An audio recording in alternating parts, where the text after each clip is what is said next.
Hello dear students, आज हम लोग इस वीडियो में लीनियर इक्वेशन के कुछ पॉइंट्स को डिस्कस करेंगे। So let's start. पहले तो इंट्रोडक्शन दे दूं तो 6th क्लास में आप लोगों ने पढ़ा होगा इक्वेशन के बारे में, यानी इक्वेशन कैसे कहते हैं और साथ ही साथ एक्सप्रेशन किसे कहते हैं। एक्सप्रेशन के बारे में हम लोगों ने ऑलरेडी अलजेब्रिक एक्सप्रेशन में डिस्कशन कर चुका है, बट अब इस चैप्टर में हम लोग इक्वेशन के बारे में डिस्कस करेंगे। हालांकि 6 में आप लोगों ने इक्वेशन भी पढ़ चुका है, तो इस चैप्टर में हम लोग इक्वेशन, साथ ही साथ सॉल्यूशन ऑफ इक्वेशन, इन सभी चीज़ों के बारे में डिस्कस करेंगे और कैसे हम किसी इक्वेशन को सॉल्व करते हैं ये भी जानें। तो चलिए स्टार्ट करते हैं। पहले equation means equal to. It is familiar to word equal to, और इक्वेशन के बीच में इक्वल टू का साइन रहता है। जैसे 5 + 2 = 7। ये इसका यह मतलब हुआ कि 5 और 2 को जोड़ा जाए तो वो 7 के बराबर हो जाता है। ठीक है, यानी ये एक हो गया LHS, इसे हम लोग कहते हैं LHS। LHS का फुल फॉर्म हुआ left hand side. Okay, and ये जो 7 है यानी आंसर है, इक्वल टू के बाद आंसर लिखा गया है। ये हुआ RHS यानी कि राइट हैंड साइड। ये कुछ टेक्निकल टर्म्स है, आप इसे हमेशा ध्यान में रखें। विदाउट इसके आप इक्वेशन नहीं बना पाएंगे। सो पहले तो जानते हैं इक्वेशन कहते किसे हैं। तो इसका डेफिनेशन एकदम आसान है। The statement of equality of in two expression, that is algebraic expression, are known as equation. यानी किसी भी दो अलजेब्रिक एक्सप्रेशन, माने यहाँ पर 2x + 5 = 9 अगर कह दिया जाए तो दो यहाँ अलजेब्रिक एक्सप्रेशन है, एक है 2x + 5 और एक है 9। तो इनके बीच में जो समानता है, इक्वालिटी है, इसी के स्टेटमेंट को ओवरऑल हम लोग क्या कहते हैं, इक्वेशन कहते हैं। यानी एक बात तय है कि इक्वेशन में ध्यान रखना है कि यहाँ पर दो चीज़ आपस में बराबर होंगे। सो यहाँ पर कंफ्यूज नहीं होना है कि सर ये तो एक्सप्रेशन है 2x + 5। जी हाँ, मानता हूँ एक्सप्रेशन है, बट यहाँ पर यह एक्सप्रेशन किसी दूसरे के बराबर है। सो जब भी ये स्टेटमेंट ऑफ इक्वालिटी आए, यानी कि बराबर समानता का जब भी मैटर आए, मुद्दा आए, तो यह एक्सप्रेशन नहीं रह जाता, यह इक्वेशन बन जाता है। ठीक है, जैसे कि अगर आपको सिंपली 2x + 5 दे रखे, ठीक है, ऐसे दे दिया, तो इसे अभी क्या कहेंगे, एक्सप्रेशन। एक्सप्रेशन यानी अलजेब्रिक एक्सप्रेशन।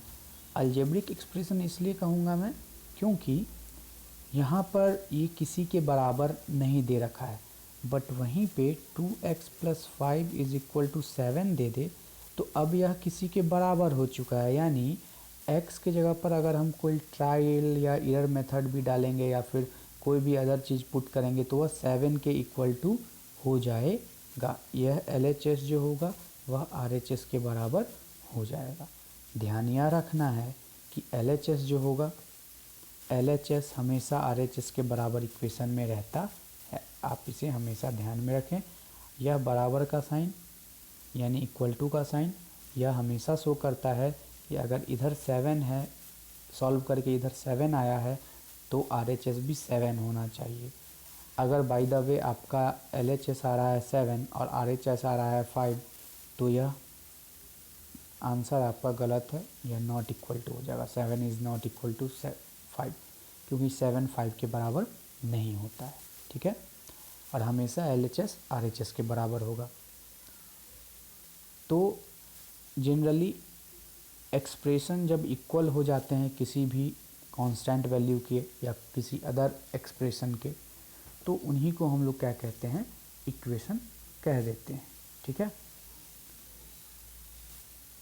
अब यहाँ पर देखा जाए कि लिटरल या वेरिएबल का कैसे हम लोग यूज करते हैं, तो सेम जैसे कि हम लोग एक्सप्रेशन में यूज करते हैं उसी प्रकार से इक्वेशन में भी इनका होता है। जैसे if 5 added to x is 8, यानी इज़ 8 यानी 5 में अगर x जोड़ा जाता है, ठीक है, तो कितना आता है, 8 आता है, 8 आता है। तो यह इक्वेशन बन गया, क्योंकि यह किसी वैल्यू को ऑलरेडी क्या दे रखा है, x क्या है, अननोन क्वांटिटी है।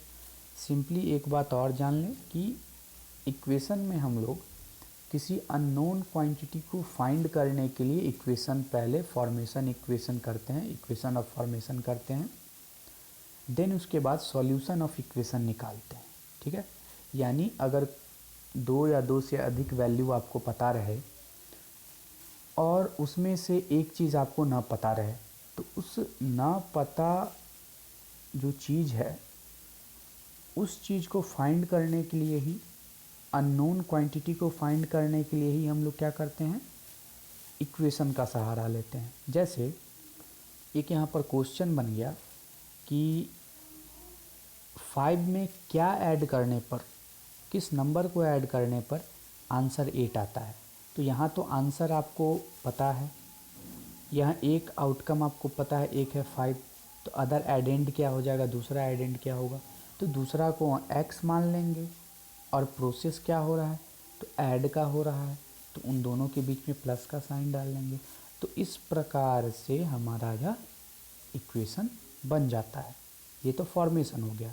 आगे के सेक्शन में हम लोग बात करेंगे सॉल्यूशन के बारे में, तो फिलहाल सॉल्यूशन डील नहीं हो रहा है। So a statement of equality involving one variable और more variable is called an equation. Okay, left side इसे कहा जाएगा, ऑलरेडी मैंने समझा चुका है कि इसे LHS कहा जाएगा, और राइट साइड को RHS यानी राइट हैंड साइड कहा जाएगा।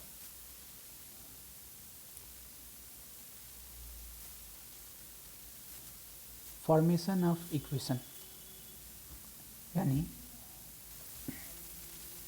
इक्वेशन को बनाएंगे कैसे, यानी मैं सॉल्व करने का बात नहीं कर रहा हूँ, इक्वेशन का फॉर्म कैसे करेंगे, उसे बनाएंगे कैसे, उसे उसका किस प्रकार से स्ट्रक्चर उसे देंगे। जैसे कि बात किया जाए यहाँ पर, Sheela is 13 years old and told her is to friend age, यानी शीला 13 साल बड़ी है, ठीक है, 13 साल है उसका उम्र, और उसको फ्रेंड को इस प्रकार से बताना है, my age is 5 years less than half of my mother's age now, ठीक है। यानी उसे अपने फ्रेंड को बताना है किस प्रकार से, कि मेरी उम्र 5 साल कम है मेरी माँ के उम्र के आधे उम्र से, ठीक है। तो अब कंपेयर किससे कर रहा है, यहाँ पर आपको ध्यान में रखना है, कंपेयर किससे कर रहा है। यानी यहाँ शीला का एज है 13 साल, ठीक है। सो उसे कहना किस प्रकार से है, अपने दोस्तों से, तो ये स्टेटमेंट है, नीचे जो है वो कहने वाला स्टेटमेंट है, ऐसे कि my age is 5 years less than half of my mother's age now, यानी जो अभी मेरी माँ की उम्र है उस उनके उम्र से आधा, उनके उम्र का आधा से मैं 5 वर्ष छोटी हूँ, उनके आधे उम्र से मैं 5 वर्ष छोटी हूँ। सो ऐसे कंडीशन में जिससे तुलना कर रहा है, ठीक है, जैसे यहाँ मीरा का उम्र 5 साल छोटा तो दे दिया है शीला का उम्र, बट उसकी माँ का उम्र हमें नहीं पता है। सो कंपेयर भी किससे कर रहा है, तो उसकी माँ से किया जा रहा है कंपेयर, किसके उम्र को, शीला के उम्र को। सो यहाँ पर मदर्स एज को हम लोग x मानेंगे क्योंकि ये हम लोग के लिए अननोन है, अभी ये अननोन क्वांटिटी है हमें, और इन्हीं से कंपेयर किया जा रहा है। तो ध्यान में रखें, जिससे कंपेयर करते हैं उसी को हम लोग इनिशियल वेरिएबल मानते हैं, यानी x मान लेते हैं, ठीक है। तो ये हो गया x, मदर्स एज क्या हो गया x। अब कहा जा रहा है कि शीला का उम्र उसकी माँ के प्रेजेंट एज के हाफ से 5 साल कम है। तो x तो हो गया mother's present age, mother's present age क्या हो गया, x हो गया। उसके बाद हाफ ऑफ मदर एज क्या हो गया, तो हाफ ऑफ अभी का उम्र जो है present age is equal to क्या हो गया 1/2x, ठीक है। तो ये उसकी माँ का एज का हाफ ईयर ये निकल गया। उसके बाद अपनी माँ का नाउ शीला का एज कितना हो जाएगा, शीलाज प्रेजेंट एज क्या हो जाएगा, तो उसकी माँ का जो हाफ उम्र है, यानी कि उसकी माँ का उम्र का आधा जो है, तो हाफ x हो गया, उससे 5 साल कम है तो -5 हो जाएगा। सो हाफ x -5, कुछ इस प्रकार से हम लोग इक्वेशन का फॉर्मेशन करते हैं, ठीक है। Sheela's age expressed in 2 different ways, जैसे 1/2x -5, ठीक है, इज इक्वल टू 13। शीला का उम्र 13 साल हो गया, तो अपनी माता के उम्र से 5 कम है, तब उसका साल कितना है, 13 साल की है अभी वो, ठीक है। तो इस प्रकार से हम लोग इक्वेशन का फॉर्मेशन करते हैं। यहाँ LHS हो गया हाफ x -5, RHS हो जाएगा 13 ईयर्स, ठीक है। तो चलिए आगे देखते हैं। अब यहाँ देखें कुछ एग्जांपल्स मैं आपको बता रहा हूँ। The sum of 4 times a number and 12 is 40, यानी कोई नंबर के 4 गुना, ठीक है, और 12 का सम 40 होता है, यानी कोई भी एक नंबर है उसके 4 गुना में जब आप 12 को ऐड करते हैं तो आपको एज अ रिज़ल्ट यानी एज सम 40 मिलता है। ऐसे कंडीशन में क्या करें, तो सबसे पहले आपको तो पता ही है कि यह एक नंबर ऑलरेडी 12 दे चुका है। अब किसी नंबर का a number 4 times a number कहने का यह मतलब हुआ किसी एक नंबर का 4 गुना।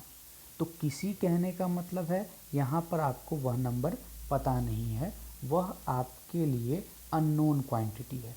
तो उसी नंबर को क्या करेंगे, आपका पहला स्टेप होगा लेट करना। लेट यानी कि कहते हैं मानना। लेट द अननोन, जैसा कि आपको एग्जाम्पल में दे रखा है, आप अब सीनियर क्लास में गए तो आपको एग्जाम्पल देखना है, एग्जाम्पल बढ़िया से, एग्जाम्पल में ही आप सीख जाएंगे कैसे स्टेटमेंट लिखा जाता है। तो जैसे यहाँ पर देख सकते हैं, लेट द पहला स्टेप होता है लेट, अननोन क्वांटिटी को लेट मानना। लेट द अननोन क्वांटिटी या अननोन नंबर भी x। हम लोगों ने मान लिया कि जो हमारे लिए अननोन नंबर है, हमें नहीं पता है, उसे चलो हमने मान लिया x।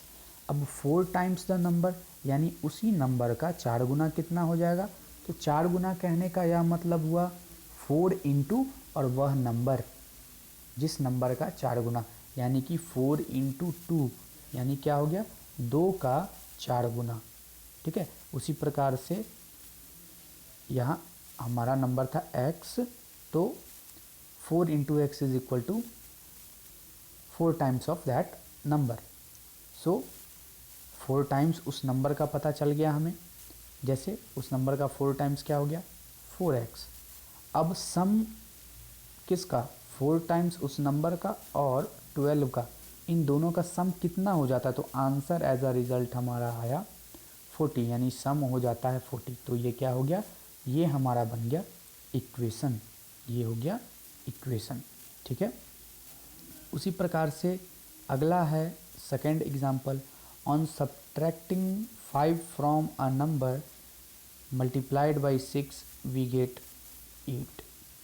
ठीक है, यानी किसी नंबर को जो कि 6 से मल्टीप्लाई किया गया है, उस नंबर में से 5 को अगर माइनस करते हैं तो हमारा आंसर 8 आता है।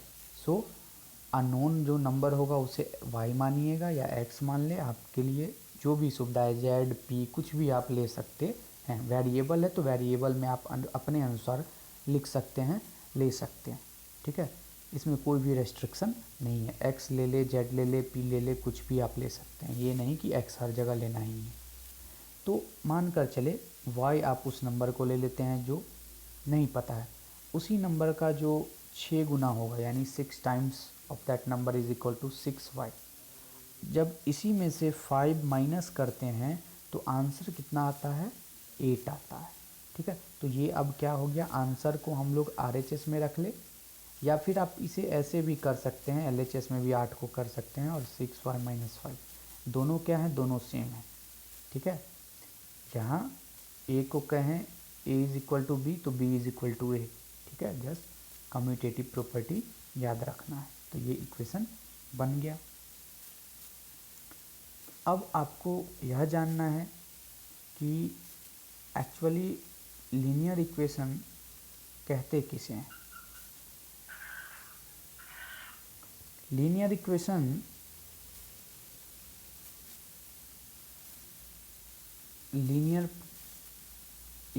जो होता है उसे तब कहते हैं जब हाईएस्ट पावर वेरिएबल पर किसी भी इक्वेशन में जो वेरिएबल आप यूज कर रहे हैं उस वेरिएबल पर जब पावर 1 रहता है तो उसे हम लोग लीनियर इक्वेशन कहते हैं। हाईएस्ट पावर 1 रहता है तो उसे हम लोग क्या कहते हैं, लीनियर इक्वेशन कहते हैं। ठीक है, सो जैसे एक एग्जाम्पल है z² plus 7 is equal to 2z। क्या यह लीनियर इक्वेशन है? तो आइए देखते हैं। जैसे कि देख रहे हैं कि z क्या है, इसमें वेरिएबल है, यहाँ पर z पर कोई भी पावर नहीं है यानी 1 पावर है, और यहाँ z पर पावर 2 है। तो हमने बोला था लीनियर इक्वेशन उसे कहेंगे जिस पर हाईएस्ट पावर 1 रहे, बट इस इक्वेशन में वेरिएबल पर पावर क्या है, 2 हाईएस्ट है। सो यह लीनियर इक्वेशन नहीं है। सो ऐसा अभी आप लोग को इस क्लास में नहीं पढ़ना है, z² वाला ये सवाल नहीं बनाना है। सिंपली x पर पावर 1, y पर पावर 1, यानी किसी भी वेरिएबल पर पावर 1 वाला सवाल ही आपको बनाना है। जैसे ½ x माइनस 5 या 6y minus 5 is equal to 8। तो इन सभी में आप देख रहे हैं वेरिएबल पर पावर हाईएस्ट क्या है, तो y है, उस पर पावर कुछ नहीं है यानी इस पर पावर 1 है। x है, x पर पावर कुछ नहीं है, इस पर पावर 1 है। इसी प्रकार से इसी तरह के आपको लीनियर इक्वेशन बनाना है, यानी सिंपल सा डेफिनेशन हो जाएगा, an equation in which highest power of variable is 1 is called linear equation. यानी वैसा इक्वेशन जिसमें उसका वेरिएबल पर जो अननोन क्वांटिटी है उस पर सबसे ज़्यादा से ज़्यादा हाईएस्ट पावर जो हो वह 1 के रूप में हो, तो उसे हम लीनियर इक्वेशन कहते हैं। तो ऐसे कंडीशन में आप देख सकते हैं 2x minus 5 is equal to 2, x पर पावर क्या है इसमें 1 नहीं है तो 1 मानेंगे, 1 होता ही है। तो ये हो गया हमारा लीनियर इक्वेशन। वहीं पर 2x³ minus 5 is equal to 2 रहता तो x⁻³ है। So this is not a case of linear equation, या लीनियर इक्वेशन का केस नहीं। ठीक है, सो इसी प्रकार से हम लोग फॉर्म करते हैं स्टेटमेंट को। और इससे रिलेटेड जो चैप्टर है, एक्सरसाइज है सॉरी, वो 7.1 है। आप उसको सॉल्व करें। अगर कोई भी प्रॉब्लम आती है तो आप मेरे व्हाट्सएप नंबर पर संपर्क करें। So thanks for watching the video.